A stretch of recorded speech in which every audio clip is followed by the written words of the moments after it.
mandó un proyecto de ley para que el salario pueda ser $200.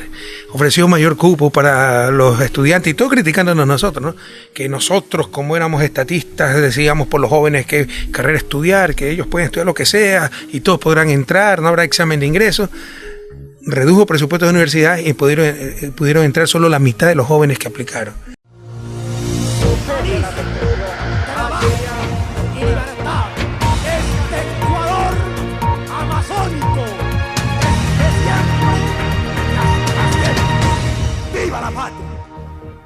Muchísimas gracias por estar en Futurock, por habernos visitado los estudios. Primer expresidente que nos visita. ¿En serio? Físicamente, sí. Físicamente. Hemos tenido lugar, sí, varios entrevistados, pero físicamente usted está estrenando los estudios. Bueno, tengan cuidado a qué expresidente invitan o se puede perder una computadora o algo así. Tratamos de invitar a expresidentes que... De hecho, escuchó música, ¿no? En la entrada. ¿Le gustó la música? El trío era muy bueno. Bien. Bueno, arrancamos nomás. Dale. Tenemos muchas cosas para conversar. Recordábamos recién que lo entrevistamos hace unos años, en 2018, en una entrevista telefónica. Estaba usted en Bélgica. Es lindo sentirlo más cerca de casa y que esté en la Argentina. Empecemos, si te parece, por Ecuador. Vayamos primero ahí, después nuestra idea es consultarle algunas cosas también respecto de la región y demás, pero me parece que para comenzar la conversación está bueno arrancar por su patria, y en ese sentido lo primero que es consultarle por el momento que vive Ecuador, que es bastante especial, un gobierno de derecha liderado por un banquero. ¿Cuál es el balance de hoy, que está viviendo hoy Ecuador en términos políticos? Terrible, incluso está superando negativamente a Moreno, es algo increíble, porque el tipo perdió toda credibilidad, o sea, todo hizo al revés de lo que había dicho en campaña, ¿no? Ofreció un salario de $500, actualmente de $400, mandó un proyecto de ley para que el salario pueda ser $200. Ofreció mayor cupo para los estudiantes y todo criticándonos nosotros, ¿no? Que nosotros, como éramos estatistas, decíamos por los jóvenes qué carrera estudiar, que ellos pueden estudiar lo que sea y todos podrán entrar, no habrá examen de ingreso. Redujo presupuestos de universidad y pudieron entrar solo la mitad de los jóvenes que aplicaron. Juró no aumentar impuestos, que ese era el comunista Correa, el estatista Correa. Acaba de mandar una ley que es un garrotazo a la clase media. Más el escándalo de Pandora Papers, que es gravísimo. O sea, en Europa, un presidente envuelto en ese escándalo renuncia. Acá sigue, como decimos en Ecuador, caretuco, ¿no? Y probablemente lo sostenga los poderes fácticos y el poder político que tiene en la asamblea, que compra conciencia y tiene mayoría, más el apoyo indecente de la prensa hegemónica, pero ha perdido toda credibilidad, toda legitimidad, y los índices de aprobación son extremadamente bajos. Y en ese sentido, el escenario de los próximos meses, porque si usted ve la región, hay algunos gobiernos progresistas, volvió en la Argentina a gobernar el peronismo, el MAS en Bolivia. El año que viene puede haber una foto muy interesante, porque al gobierno de Castillo, recientemente elegido en Perú, se le puede llegar a sumar un gobierno de izquierda en Chile, la vuelta de Lula en Brasil, ¿quién dice hasta un triunfo de Petro en Colombia? En ese escenario podría haber toda una Sudamérica muy corrida hacia el progresismo, y Ecuador con un gobierno de derecha. ¿Cómo piensa que puede funcionar en ese contexto? Primero asumo la responsabilidad, ¿no? O sea, nosotros ganamos todo, ganamos la elección del 2017, pusimos un traidor que nos engañó a todos y me siento responsable de eso. Luego este año pudimos ganar la elección. Lasso era el peor candidato, pero perdimos por nuestros propios errores, la desunión, las novelerías de correísmo sin Correa. Ojalá pudiera haber correísmo sin Correa, créanme, qué tranquilidad sintiera uno, pero es un absurdo. Entonces, se cometieron demasiados errores. Claro, también funcionó el lawfare. Ustedes saben que a mí sacaron una condena por influjo psíquico, dirigir una organización criminal por medio de influjo psíquico. ¿Cómo sería eso? O sea, a la distancia. Tony Camo, o sea, mañana acuso al Papa, condeno al Papa porque está dirigiendo por influjo psíquico criminales aquí en Argentina, es cualquier cosa, ¿no? Pero en plena pandemia, cuando todos los procesos penales estaban detenidos, en tiempo récord a tal punto que la última etapa, casación, la sacaron en 17 días laborables, evacuaron todos los recursos horizontales que se llaman, ¿no? Aclaración, ampliación en 48 horas, y tuvieron lista la sentencia ejecutoriada un día antes, el 18 de septiembre, cuando tenía que inscribirme como candidato. Y con eso me impidieron ser candidato, yo podía ser candidato a vicepresidente, asambleísta, sí, y sobre todo regresar al país. Todos los estudios dicen que si yo regresaba al país les ganábamos las elecciones. Entonces, el lawfare está cambiando, al menos temporalmente, la historia de nuestros países. Pero más allá del lawfare, ahí hay algo de lo que dice Federico que me parece interesante como para analizar el caso ecuatoriano y para meternos ahí a fondo. Hubo grandes movilizaciones en 2019 en muchos países latinoamericanos, ¿no? Sí. En Bolivia, de hecho, hubo movilizaciones en el 2020 contra el gobierno de Yanin Áñez, gobierno de facto. Terminó electo Luis Arce. En Perú hubo movilizaciones contra el fujimorismo y la derecha, terminó electo Castillo. En Honduras hubo movilizaciones contra Juan Orlando Hernández, ahora gana Xiomara Castro. ¿Por qué la salida es por derecha en Ecuador? Es más allá del lawfare en concreto, que es un motivo válido. Es bastante importante lo del lawfare, determinante, sí, diría, pero podíamos ganar, por eso te digo, nuestros propios errores. ¿Y cuáles fueron esas equivocaciones? La campaña sucia, toda la prensa apoyó a Lasso, todo el espectro político, la extrema izquierda, la extrema derecha apoyando a Lasso porque su enemigo común es el correísmo. ¿Y por qué? Porque no buscan el bien común, buscan espacios de poder, cierta izquierda. En todo caso, a pesar de todo eso, y de mi proscripción de no poder estar en mi patria, podíamos ganar. Le dimos 2-1 prácticamente en la primera vuelta, empezamos la segunda vuelta de 12 a 20 puntos arriba. Pero la desorganización, las pugnas internas, el exceso de confianza, el correísmo sin Correa, el tratar de evitar enfrentar con convicción las infamias sobre corrupción, etcétera, llevaron ese resultado, ¿no? ¿El candidato fue bueno o no? ¿Cómo evalúa usted a Arauz ahora a la distancia? Mira, era un joven brillante, está haciendo su PhD Economía. Por supuesto, le faltan ciertas cosas, pero era infinitamente superior a Lasso, eso es evidente, ¿no? En ese sentido, por lo que usted dice, el modelo en que estaba pensando cuando dice, podría ser vicepresidente o candidato asambleísta, tenía un poco la idea de lo que hizo Cristina de jugar, pero no en el primer lugar. Era un poco, no sé si copiar la palabra, pero inspirarse en ese modelo. Él dice que una aclaración, copió, ¿no? Sí, una aclaración. Yo les puedo demostrar que esto yo hablé del 2018 cuando empezó la traición de Moreno, sí, y cuando pasó la consulta popular que me impedía ser candidato presidencial. O sea, ellos hicieron en el 2018 una consulta absolutamente ilegal para impedirme ser candidato, y las leyes normalmente sirven para el futuro, ¿no? Están en vigencia para el futuro. Bueno, para impedirme, empezamos de cero, todavía podía ser 2 veces presidente, candidato presidencial, le hicieron retroactivo el 2008. Todo era para bloquearme a mí. Claro. En todo caso, era una alternativa. Lo importante era estar en el país, y lo sabían, por eso me proscribieron, me sacaron esa sentencia para impedirme regresar. Y sí, la idea, yo podía ir de vicepresidente, de asambleísta, incluso asambleísta en el exterior. Pero ¿qué era lo importante? Yo también tengo otros procesos penales, prisión preventiva, tonterías y media, pero no tenía, si no hubiese tenido una sentencia ejecutoriada, siendo candidato tenía inmunidad y podía regresar al país. Por eso la urgencia de esta gente era sacarme una sentencia definitiva, como finalmente lo hicieron. ¿Y eso en qué quedó? La salida de la justicia, Moreno, ¿qué soy de la vida de Moreno? ¿Cómo participa en la vida política del Ecuador? ¿Qué pasa con Nebot, ¿no? Que quebró en su momento la alianza que tenía con Lasso? ¿Cómo son esos movimientos internos de la política ecuatoriana, más allá de la fuerza política de ustedes?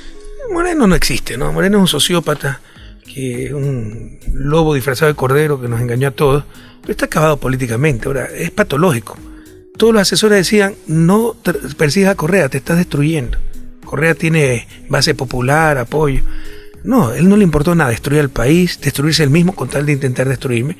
Finalmente no nos destruyeron, nos hicieron daño, pero no nos han destruido. Y el destruido es él, pero no le importa. El tipo está en otra onda, no le importa que todo su pueblo lo repudie.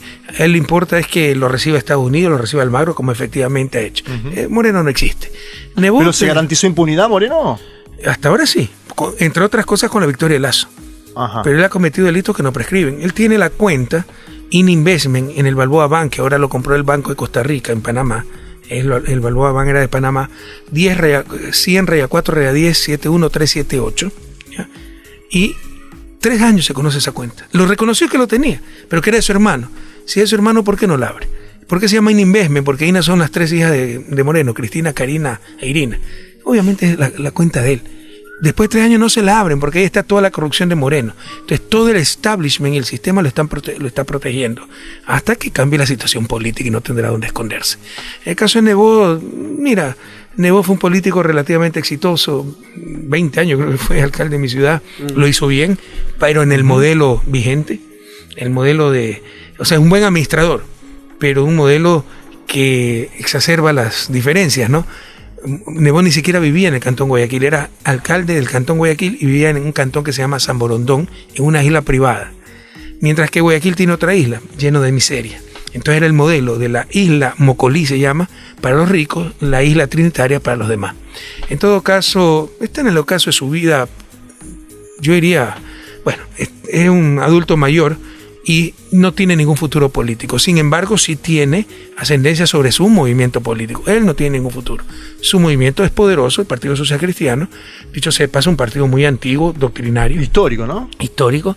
Y tienen alguna incidencia en la asamblea, ¿no? Haciendo una... No quieren ir a reflexiones más profundas porque nos quedamos mucho en la coyuntura y a las finales aburrimos al público. Por ejemplo, ¿cómo solucionar el problema de Lazo? ¿Cómo solucionar un fraude democrático como Lazo? Un gobierno descerebrado que si nos dirige 4 años acaba de destruir al país. Entonces aquí les quiero dar algunas ideas porque eso se está discutiendo. Vine de la cumbre del Grupo de Puebla y se discutió aquello. Y bueno, no se discutió en la cumbre, pero lo manifestaron miembros que participaban ahí y lo dijeron en un acto público. Pero nosotros tenemos mecanismos para solucionar esto por la historia que ha tenido el país. Antes de mi presidencia, en 10 años, los 10 años anteriores hubo 7 presidentes, ningún gobierno acabó su periodo y salían muchas veces de forma inconstitucional, pero había que sacar esos presidentes, porque habían sido un fraude democrático también. Para evitar esto, en la Constitución del 2008 introdujimos una figura parlamentaria, elecciones anticipadas, que las puede convocar la Asamblea o el presidente. Aquí la solución son elecciones anticipadas, se llaman muerte cruzada. Para evitar, o sea, ¿cuál es la idea? Y esto es lo de fondo, que tiene que... hay que debatirlo a nivel de América Latina. Yo creo en los regímenes presidencialistas para América Latina. América Latina, para su desarrollo, necesita poder centralizado, legítimo, con límites, con rendición de cuentas, etcétera, ¿no? Pero con legitimidad democrática, obviamente, pero necesita poder para enfrentar los poderes fácticos, el poder económico, poder militar, poder mediático, ¿no? Pero poder flexible. Porque si al mismo tiempo que tienes la oportunidad de, con ese poder centralizado, sacar adelante a tu país, puedes utilizarlo para hacerlo pedazos. Claro. Entonces hay que flexibilizar ese presidencialismo y esas son las elecciones anticipadas. Nos permite solucionar esta clase de problemas cuando vemos un farsante como Lazo, que mintió abiertamente, que está involucrado en el escándalo de Pandora Papers, que no puede seguir siendo presidente del país, pero van a tratar de todos modos de mantenerlos con uñas y dientes. Vamos a ver si lo logran. Muy probablemente lo logren, sí, pero a un gran costo para el país y para la propia democracia. Muerte cruzada es parlamento y presidencia en simultáneo, ¿no? O sea, es una figura parlamentaria para anticipar elecciones que introdujimos en el sistema presidencialista del Ecuador con la Constitución del 2008. ¿Cómo están con fuerza para ir a unas elecciones hoy en esos dos términos? Mira, yo creo que hay altas probabilidades de que la ganemos, pero lo que es seguro es que Lazo va a salir liquidado de eso. Por eso él amenazó cuando al inicio tuvo un proceso exitoso de vacunación y frente a la nada que era Moreno, lo poco parecía mucho, y tuvo índice de popularidad de 70, 80%, y él amenazó a la Asamblea: si ustedes me bloquean mis leyes, llamo a muerte cruzada. Se desploma por sus mentiras, aparece el escándalo Pandora Papers. Ahora la Comisión Legislativa que investigó Pandora Papers recomienda elecciones anticipadas. Están mintiendo, aquí no pasa nada, no hay conmoción interna, son desestabilizadores. Le abrieron procesos judiciales a los legisladores que investigaron el tema, eso es nunca visto, ¿no? Entonces trata de rehuir su responsabilidad. Un presidente responsable, él mismo pone su cargo a consideración, como lo hizo Hugo Chávez. Después que le dieron el golpe de abril 2002, decían, no, ya no tiene apoyo popular. Él mismo impulsó un referéndum revocatorio en 2014 y lo ganó. López Obrador va a poner el próximo año a consideración de su pueblo, su cargo.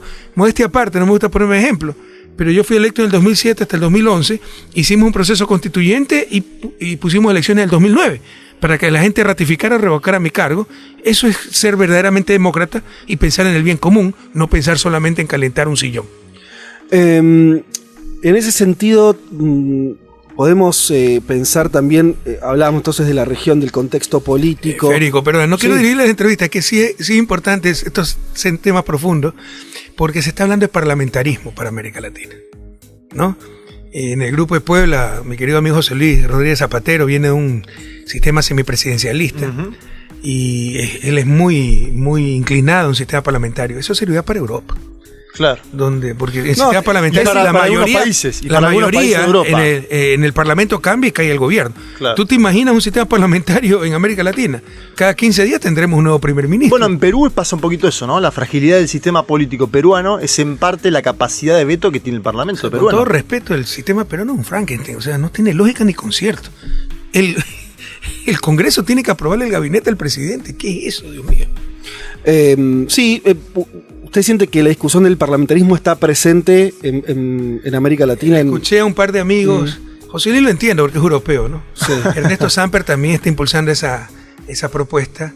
Ya lo hemos discutido con Ernesto y yo le he dicho, estoy absolutamente en desacuerdo con aquello. Sería mortal para América Latina. Es verdad que en la Argentina hay algunos ejemplos de propuestas en ese sentido. Me acuerdo el ex juez Zaffaroni, claro, un juez importante de la Corte Suprema. Lo conozco muy bien, un querido amigo, referencia de para ideas progresistas. También plantea, pero es verdad que cuando él planteó eso, no tuvo un gran acompañamiento, me parece que... Sí. Pero no sabía que Raúl era partidario del parlamentarismo. La tesis, ya tenés muchos amigos que están por ese lado. Ahí la tesis creo que tiene que ver, es, parafraseándolo a Zaffaroni, es evitar también salir del péndulo. O sea, la idea de que un sistema parlamentario por ahí daría mayor continuidad a ciertas políticas. Políticas de creo que lo estaba pensando, por ejemplo, el gobierno de Macri, ¿no? Como rápidamente un gobierno de derecha retrotrajo muchos avances que se habían tenido en otra etapa.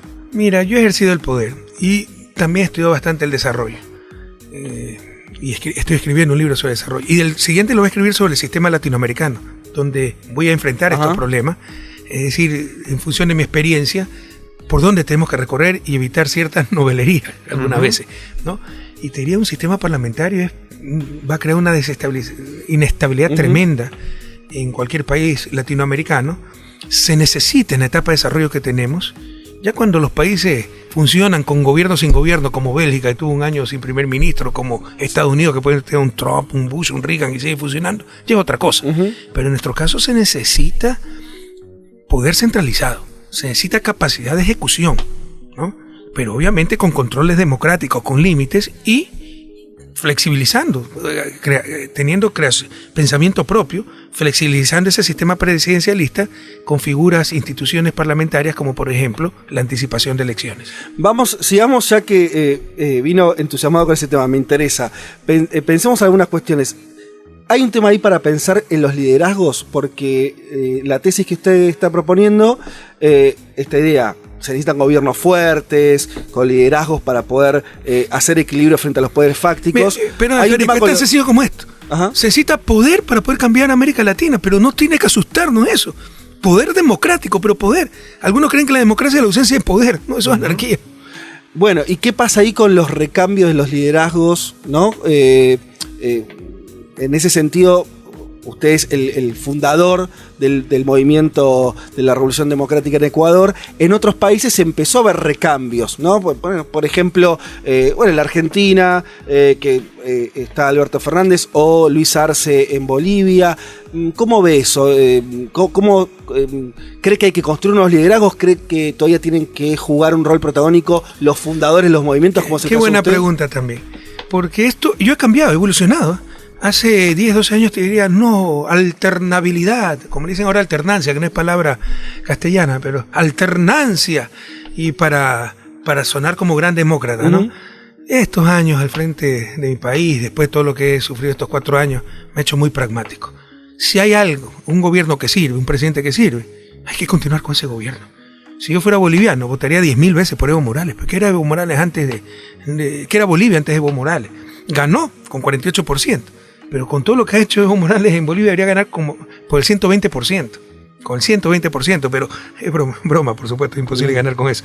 Pero es uno de los problemas, ¿no?, de los latinoamericanos y una de las cosas de su desarrollo. No somos lógicos,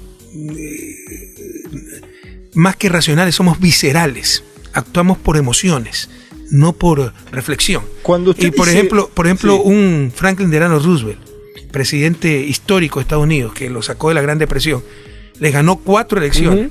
Y votaban por él demócrata y republicano, porque esto está funcionando, hay que apoyarlo. Acá no, te odio Correa y voto por la oposición, así me quiebre mi negocio, ¿no? Te odio Morales, te odio Lula, te odio Cristina, y actuamos en base de pasiones, no en base de reflexiones, y eso es terrible para el desarrollo. Y otra segunda reflexión, chicos. Yo sé que ustedes son especialistas en ciencias políticas, pero acá está la voz de la experiencia. Historia. Bueno, eso me hubiera encantado. Yo soy un aficionado a la historia, pero... La ciencia política no te gustó nunca, me gusta. Creo que la historia es la mejor maestra, sobre todo en ciencias, entre comillas, como la economía, que son ciencias sociales, inexactas, ¿no? Que lo que te dicen que es la teoría es ideología disfrazada de ciencia, y la mejor, por ejemplo, para el problema del desarrollo, no hay mejor maestra que la historia. Pero en todo caso, en función de esa historia, debemos hacer lo que hicieron los países desarrollados cuando tenían nuestro nivel de desarrollo. Si queremos copiar, ojalá podamos crear cosas propias, pero otros quieren imitar las instituciones actuales de los países desarrollados. Y mire que en Estados Unidos ya solo hay una reelección para el presidente. Sí, pero hasta Franklin Delano Roosevelt tenían reelección indefinida. Y así lo hicieron con Franklin Delano Roosevelt. Y nuestros niveles, al menos el de Ecuador, de ingreso per cápita, corresponden a los niveles de ingreso per cápita de Estados Unidos de principios de siglo. Claro. Con esa situación nos tenemos que comparar. No ahora, que hasta con un Trump puede funcionar ese país. Sigamos en esa huella. Dale.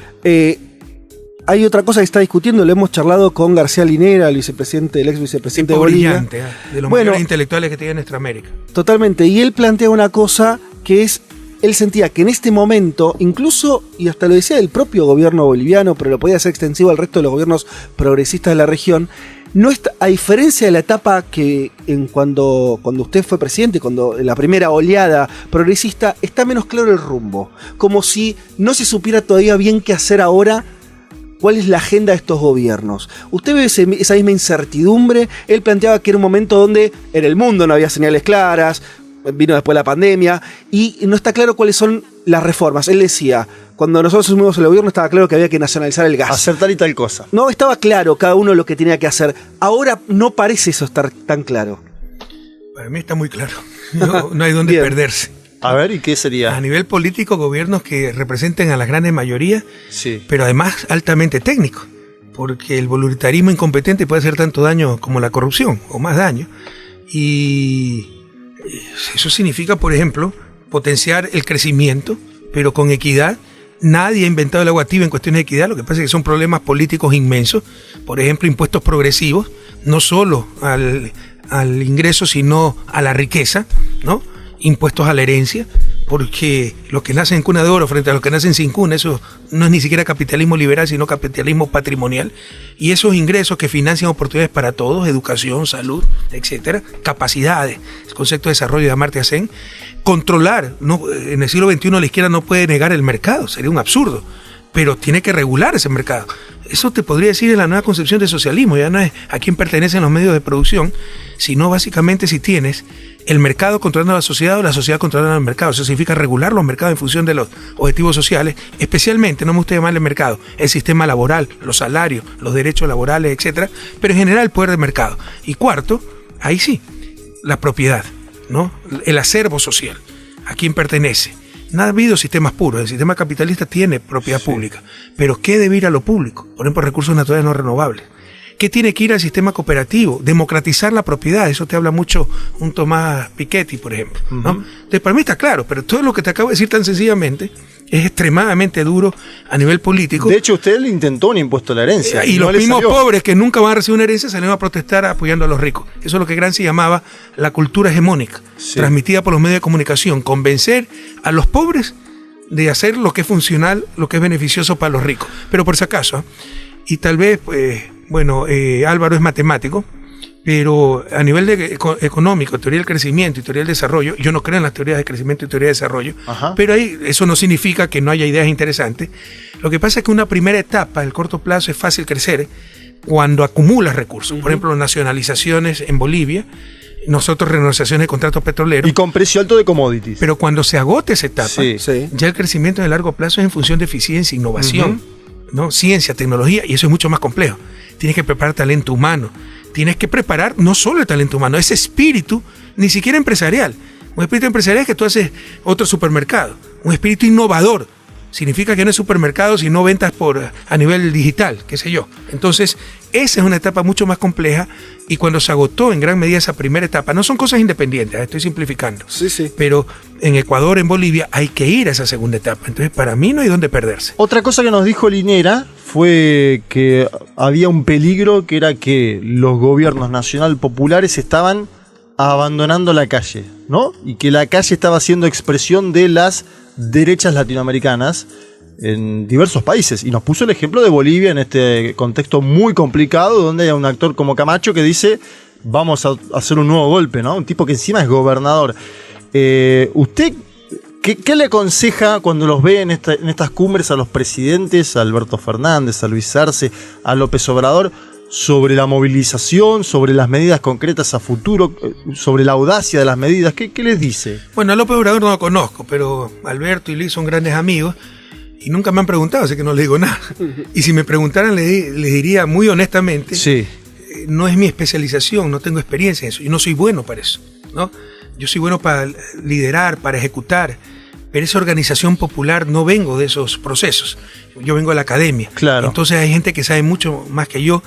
Se necesita calle. Yo estoy en parte de acuerdo con lo que dice Álvaro, sobre todo cuando llegamos al gobierno, como en el caso ecuatoriano, prácticamente sin partido político. Exacto. Y sin movimiento también, ¿no? Es muy difícil desde ahí gobernar, hacer todo lo que hay que hacer en Ecuador para sacarlo adelante y a la vez construir ese poder popular.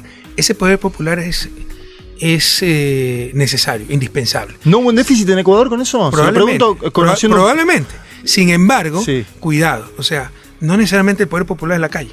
Entonces hay que buscar también nuevas formas. Estamos en el siglo XXI, ¿no? Redes sociales, muchísimas otras formas de conectar a la gente, concientizar a la gente y movilizar a la gente y organizar a la gente. Yendo a esos problemas que usted señaló, porque claro, usted marcó que hubo un límite en el crecimiento de esos gobiernos de hace unos años, y ahora hay que buscar, habló de innovación, habló de gestión.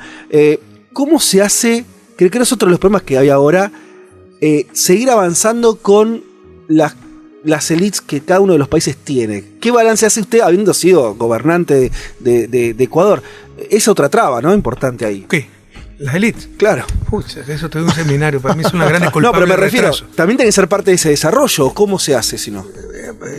Yo creo que son el estorbo para el desarrollo, porque en el mundo anglosajón las élites fueron medios de progreso. El progreso técnico lo utilizaron para mejorar a los demás. El businessman en Estados Unidos es un role model, ¿no? El ejemplo a seguir, porque razonablemente ese tipo ha creado, generado valor agregado, generado empleo, pagado impuestos. Aquí todo se la fugaron. Todo businessman es sospechoso, pues, en América Latina, y no nos falta razón. Entonces no están alineados los objetivos sociales, ¿no? En el caso estadounidense, por ejemplo, ese businessman, ese hombre de negocio generando valor, esas empresas propiedad del 52% de la población estadounidense. En Latinoamérica, ese businessman sospechosamente rico, no sabemos cómo, por rentas, por evadiendo impuestos, y las empresas en manos, ¿qué será? El 2% de la población. Entonces, ¿qué me importa si le va bien o mal al businessman y a la empresa? En Estados Unidos están pendientes, pues, de Wall Street, de los índices de acciones y todas esas cosas, ¿no? Entonces, una de las grandes culpables del retraso de América Latina son las élites. Aquí te puedo hablar mucho, pero déjame hacer una reflexión anterior, y perdóname, que es mi especialidad, teoría del crecimiento, teoría del desarrollo. Ya te digo, no creo en las teorías, pero así se llama. Cuidado, que los procesos que te dije, acumulación de recursos, de capital, e innovación, cambio, no son independientes, ¿no? Cuando tú tienes muchos trabajadores con pala, cada un trabajador con una pala, y le das a un trabajador un tractor, vas a tener un incremento de productividad, pero vas a tener probablemente el mismo sistema. Si le das a todos los trabajadores de ese tractor, un tractor, ya no solo que tienes aumento de productividad, tiene un sistema totalmente diferente, con sinergias, externalidades, etc. ¿Sí me explico? ¿Ya? Entonces no es que la acumulación de capital es independiente de mejoras en eficiencia, innovación, cambios organizacionales, etc. Dicho esto, volvamos a las élites. ¿Se define como keynesiano usted? Macroeconómicamente, heterodoxo, ¿no? Heterodoxo. En todo caso, volvamos a lo de las élites, que es uno de mis temas favoritos. Dale. Estoy escribiendo el libro. Yo se lo pregunto porque las élites uno las puede criticar, pero al final están ahí también. Quiere decir, los países pero algunas veces son parte del problema, no parte de la solución. No, claro. Y las élites latinoamericanas, con su esnovismo insoportable, son ignorantonas. El progreso técnico lo han utilizado no para mejorar la vida de todos, sino para sus clubes exclusivos, colegios exclusivos, barrios exclusivos, aquí le llaman countries, creo, ¿no? Y no entienden que haciendo felices a los demás van a ser felices ellos también. Después se quejan de la inseguridad, cuando están creando esa inseguridad con los abismales niveles de desigualdad. Y no entienden, o sí entienden, no les gusta, cuando se busca mayor igualdad, porque fundamento de su bienestar es la desigualdad. O sea, tú no entiendes, conmigo los empresarios triplicaron sus utilidades, pero tengo enemigos a la mayor cantidad de los gremios empresariales, porque no creen en la igualdad, porque no creen en la eficiencia, en la rentabilidad capitalista, creen en la lógica del poder, someter a un gobierno y en la diferenciación.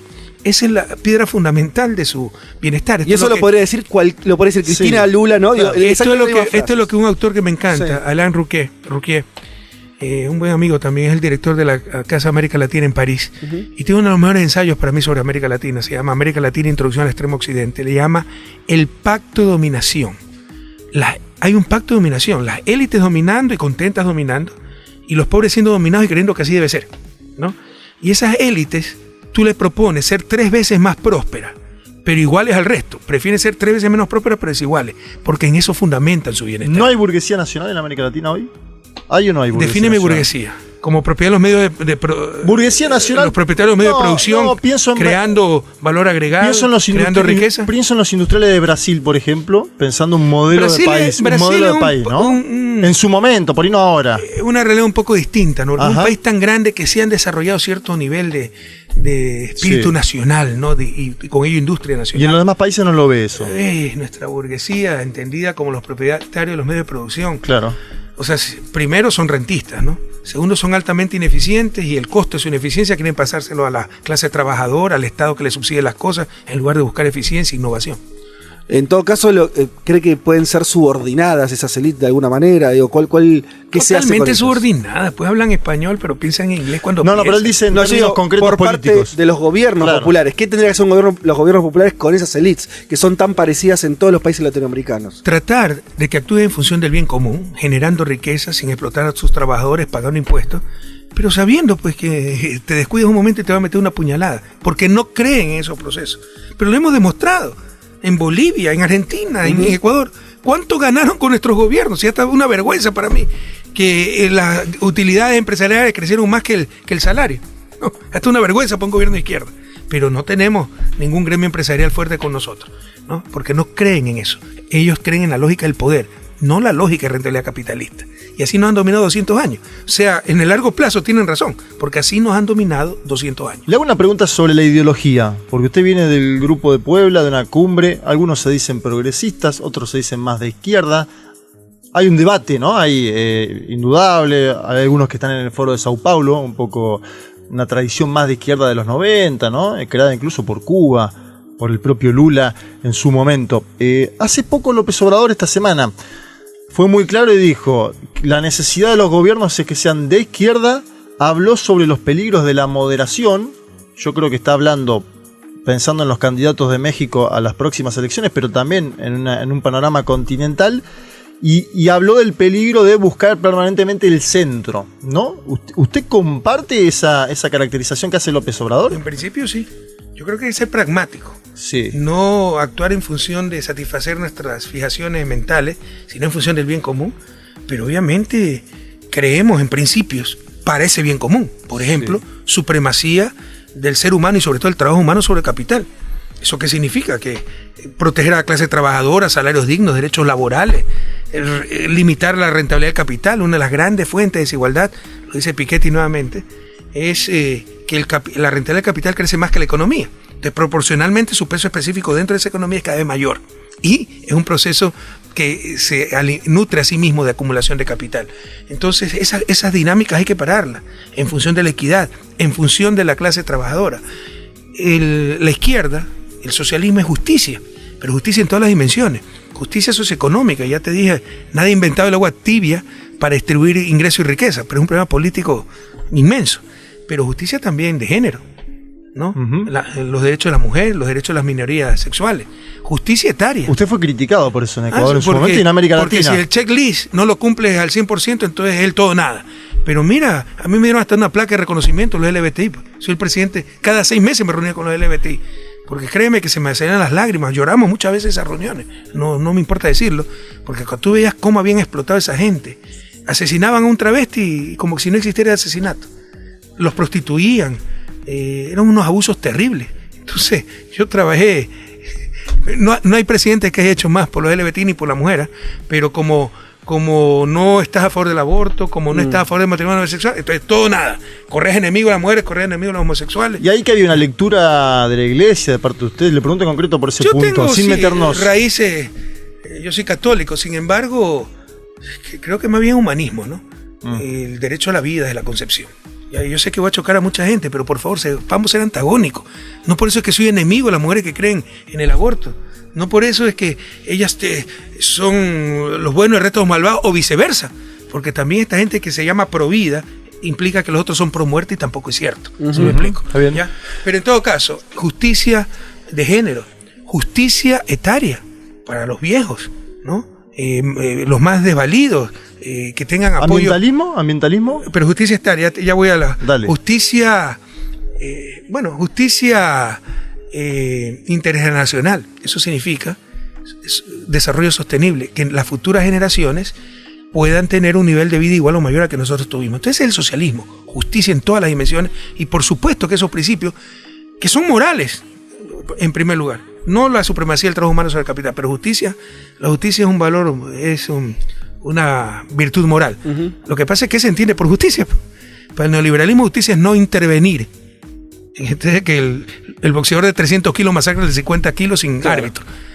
Para el socialismo es la no dominación, que nadie te domine, y para eso debe haber intervención del Estado, acción colectiva, darte capacidades, educación, salud, etcétera. Justicia social, le dice el peronismo.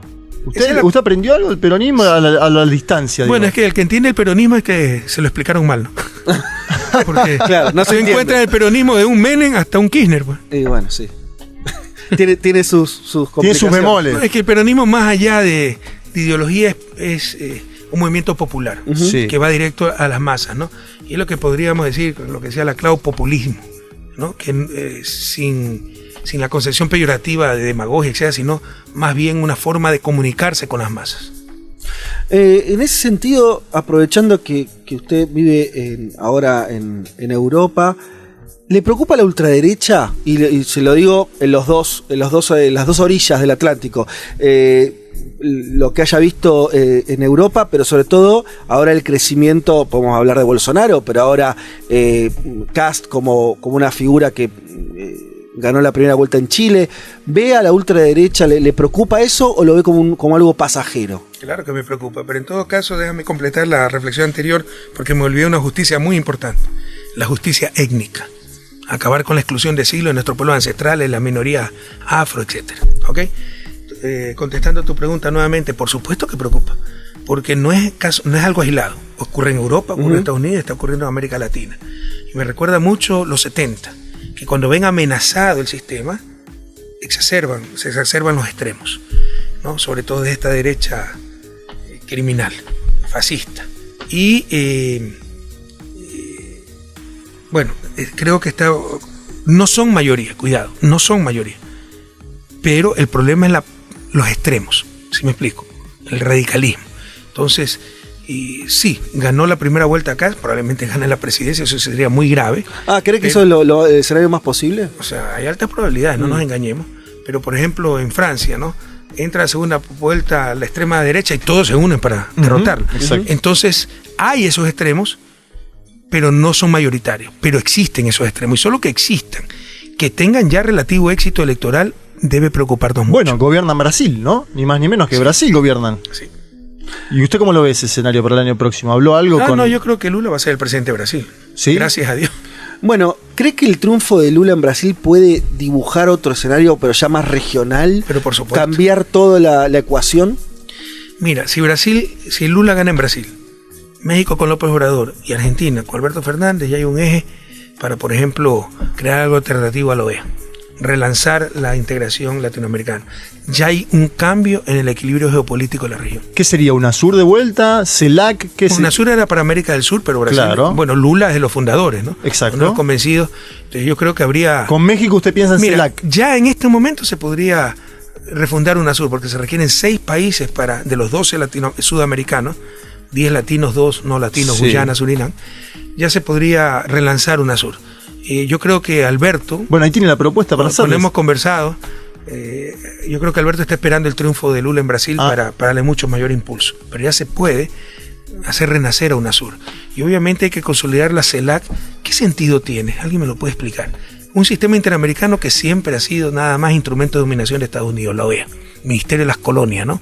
Como tiene todavía Francia, Ministerio de Ultramar. Es la Martinica, Guadalupe, la isla de la Reunión en África, son las colonias. El Ministerio de las Colonias de Estados Unidos es la OEA. Con Almagro, pues, rebasó todo límite y escrúpulo. Pero en todo caso, ¿qué sentido siempre tuvo? Que si yo tengo un problema con Colombia, lo vayamos a discutir a Washington. O peor aún. Al Haya. Bueno, a Washington, ¿no? Sí, pero... ¿O qué sentido tiene que Ecuador tenga un problema con Estados Unidos, vaya solito a discutirlo? ¿Cuándo vamos a tener posibilidad de éxito? Otra cosa es si vamos como bloque latinoamericano y del Caribe. Yo creo que sobre todo debe ser latinoamericano.